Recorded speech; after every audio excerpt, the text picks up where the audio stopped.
Okay, Geno, there's been some great sound bites from you throughout the offseason, and one of them was Ryan Grubb comes in with this new offense, and you say, I'm seeing plays I've never seen before. Can you help the average fan understand better what that means? As we all know, the college game is very innovative. And, at UW, this past season, and wherever Coach Grubb's been, he's been, just an innovative coach who's found new ways to attack defenses. He's always looking for new wrinkles and just helping us gain that edge as an offense. And so, just having a new coordinator, a new system, new philosophy, just the way that he's doing things, and some of the plays, are plays that, we haven't seen at this level. And so without giving too much away, man, I think it's special to be a part of it, just with this offense, the players around me, like I said, the coordinator, the coaches that we have now. I just feel super blessed just to be in this position.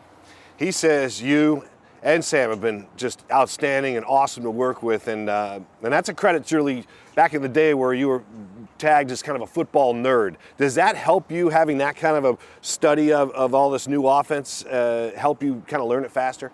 Yeah, good thing for me is, I like to learn, I like to study, and so that's something that I do on a daily basis, and it does help you. Repetition is always going to be the father of learning, and so for me, it's just about continuing to do the little things like writing notes, taking detailed notes and just being on top of it every single day, and really paying attention to every single thing that Grubb says and just the way he wants things done. Okay, let's take you back. You're talking about 12 years now in the NFL, so you've learned a lot of different offenses, played with a lot of different coaches. But back in the day when you first got into the league, number 12 was kind of your number, but the Jets had that retired, of course, for Joe Namath. So then you chose number 7. Is there a reason you chose number 7? Yeah, it's very sentimental to me. My grandmother, she was born on June 7th. She passed on May 7th, my senior year in college. And so, as you said, I was number 12 pretty much my entire life up until that point. And then, I had to pick a new number when I got to the Jets, like Joe Namath, the number 12's retired. So I had to figure out a new number. And, 7, I just thought of my grandmother. She had passed the year before. And that number 7 just hit me right between the eyes. And so, I've been wearing number 7. I was number 3, when I was with the Chargers. But for the most part, 7's always been my deal. Okay, so can I take that a step further? Is that why you named your son 7? Yes. Okay. Yes. That makes sense. And G is the 7th letter in the alphabet, so he's still G Smith in a way. Okay. You guys are out here now, and you're practicing you used to practice in your red jerseys as quarterbacks. Now you're practicing in the throwback blues. You're playing game day jerseys out there and seeing a lot of that. Mike says he wants it to be more like a game day atmosphere every day. Right. Is it easy to buy into that? Yes, it is. It is. Coach McDonald is really straightforward, and another guy who's very innovative in his thinking and his thought process. And one thing that he's doing is he's thinking about the team. He's taking that leadership role on, and with what he's saying is we're preparing for the game in everything that we do. And so with wearing the jerseys, obviously, for me wearing the throwback, that's sweet. So I appreciate that. But just the mindset of we're preparing for a game. So every time we step on the field and every single thing that we do, treat it like a game. And then when you get to the game, you won't be surprised.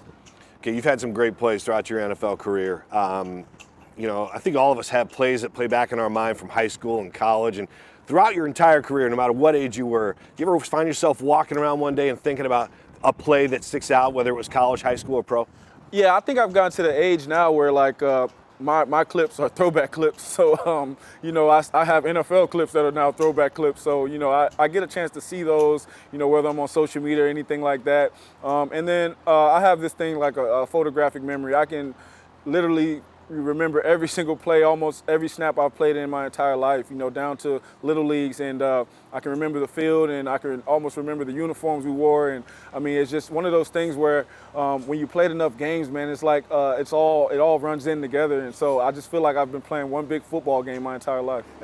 All right, let me ask you this. Is there a play you feel like you were lucky to get away with? Is there one that said, man, like even that, any play? It's a lot of them, man. Shoot, man, and I'm happy. But, I recall one against the Rams, which was 2 years ago. It was our last game our last game in Lumen Field, and it was to get to the playoffs. It should have been a pick. The guy, was playing zone. He kind of fell off his man. I think I was throwing to Tyler Lockett. He caught it, took off running for like 2 steps, ended up dropping the ball. So it turned out to be incomplete. But, those little things like that are ones where, you're happy for those moments. But I've also had some where it hasn't gone my way. So I guess it's, it goes both ways. But there's a certain point where you earn it. Like you're like, hey, man, I've done a lot of good things. Thank you for giving me that one. 100%. And there's been plays where, I had a referee tell me about, the one where we had an intentional grounding in Detroit. And he was like, that was a bad call. And there's other chances where, I've thrown good passes that, come up incomplete. And so it kind of goes both ways, man. Sometimes I throw passes to DK. I don't think he can make the catch. One-hand catch, you know what I mean? So it goes both ways for sure. Okay, you bring up that referee in Detroit. You're complaining to him about he called intentional grounding. And he said, you're involved with, the reason I bring that up is because there's 2 sound bites last year that stick out. Yeah. That one where he says, I'm talking to America right now, excuse me. So, yeah. And then there was another one when you took a snap and Aaron Donald came shooting through and you said, oh my gosh. That wasn't me, but I'm not going to say who that was, but we need people to go back and clarify that so that we don't continue to put that on my legacy. But the one in Detroit for sure was legit. Shouldn't have been called. Intentional grounding, but they did. Luckily, we scored on that drive anyways. Okay, so we've cleared that up that you didn't say you weren't. It wasn't you. Wasn't me. That's awesome. So that's unsolved mysteries. It's now solved. Yeah. All right. So, but as far as the other sound bites and things, do friends and family call you and text you and say, "Hey, dude, what was that all about?" Not really. No? My family is kind of they've known about this type of deal for my entire life. They've been with me along this stretch, but I do see it all over social media. I mean, I can't get away from it, man. It's on YouTube. It's everywhere. All right, I got one last question for you. We take you back to the offseason. You posted the fastest time. You were on the board as the fastest offseason time for the Seahawks. Didn't last long. How'd that happen? Well, I would say training. I would say I've been training. As soon as the season was over, I was very disappointed we didn't make it to the playoffs, and I really took it out on myself. I just beat myself up in the weight room, on the field, just trying to push myself, trying to push my body.